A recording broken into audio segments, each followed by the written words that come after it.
the point of perpetuating the illusion of the ego?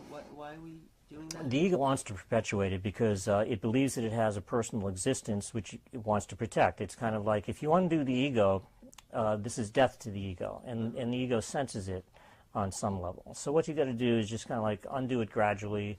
Don't frighten your ego too much. There are some people who will teach you that you should make friends with your ego. That's a cute idea.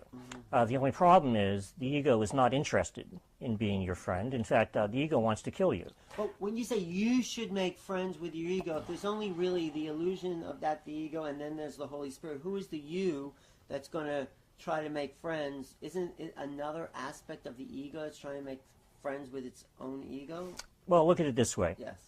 The mind has really one observer. That's the you. You know, when A Course in Miracles is saying, oh, you believe this, or you believe that, or it's really talking to the one ego that thinks that it's here, that made the universe of time and space. When I first started reading A Course in Miracles, I thought Jesus was, when he said you, I thought he meant me, Gary, the body. Right. You know, that's not the level that A Course in Miracles is given on. It's given on an entirely higher level than that. And the you that thinks that you made it all, that's the observer, the one that's observing this whole thing.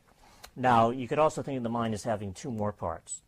There would be the right part of the mind, where the Holy Spirit would be, and there would be the wrong part of the mind, where the ego would be, simply because we live in a world of duality and opposites, you know, subject and object, Newtonian physics seems real, that kind of thing. So the you that is observing simply has to choose. Are you going to choose the interpretation of the movie that is given to you by the Holy Spirit, or are you going to choose the interpretation that has been given you the ego, which you've been used to listening to for millions of years, it seems? And in that choice, you will actually eventually determine not only your experience of what you are, but ultimately what you believe yourself to be. You can actually transform your experience from that of being a separate body to that of being the kind of spirit that is actually all of it, that is actually no different than God, and you can actually have experiences where you feel this oneness with God and get in touch with it. And when that happens, then you never turn back. You know, because that's the great experience that the mystics of history have reported, of being one with their source, of returning to reality. This reality which is constant and changeless and eternal, the way that Plato described it. The Tao is supposed to be absolute stillness, because it's already perfect. Well, is this your experience now? Are you having this experience? I mean, 'cause I've had experiences of that oneness with God, of being with it, and it blows away anything that this world has to offer. I'm not going to pretend, like some people, that I am in that state all of the time. No, I'm not. But I am. To be, and you, I will be. In fact, all of us will be. But the question is, you know, what do you want to focus on? Do you want to focus on the undoing of the ego, which will definitely lead to that, in fact, which has to lead to that, or are you just going to kind of like, you know, stay here, you know, fooling around with illusions? The Course teaches that the Holy Spirit recognizes our illusions without believing in them. You know, so that's how the Holy Spirit is able to communicate with us. But I think the Holy Spirit would say, no, the only reality. In fact, my teacher said, in the end, everything except for God is metaphor. So it's kind of like the ultimate reality is God, and there is nothing else, not really. There aren't like 7 levels of heaven.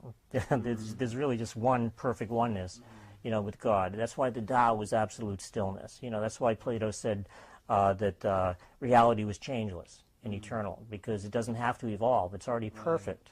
And we don't have to evolve. All we have to do is undo the false us, and the real you will be all that's left. Which is the ultimate evolution, in a sense, which is the illusion of the evolution. I think that's true, yeah. You don't, you know, you don't have to evolve, but it's up to you if you want to go home. So there's only really one ego. There's not me and there's not you, but you say in your books this being that appeared is also your future ego self, so that seems to mean there's a separation, that you have an ego that then incarnates into greater ego structures. You know? Not exactly. What the Holy Spirit does is it uses illusions to lead us out of illusions. That's the difference between the Holy Spirit and the ego. Now, the reason that the Holy Spirit has to use illusions to lead us out of illusions is because if it didn't, we'd never be able to hear it. We'd never be able to recognize it. We'd never be able to find our way out. Give me an example of an illusion leading us out of illusion? Well, my teachers are actually perfect examples, Art and Persa, because what the Holy Spirit has done is taken the same kind of thing that the ego made, which is bodies, and instead of using those bodies to teach me of the reality of bodies, they did just the opposite.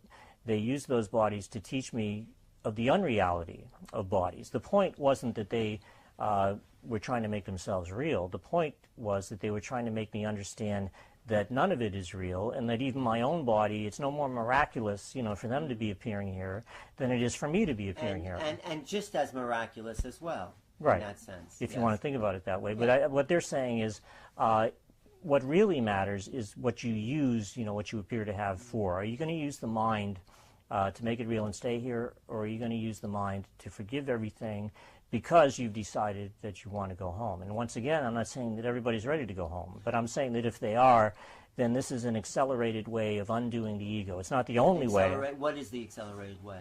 Well, as the Course in Miracles says, the miracle, which is this kind of forgiveness, where you're coming from a position of cause instead of effect, says the miracle can substitute for learning that may have taken thousands of years. Because what it does is it gets to the one real problem, which is the idea that we've separated ourselves from our source, the idea that we've separated ourselves from God, and it gets to the one real solution, and the one real solution is simply to go home.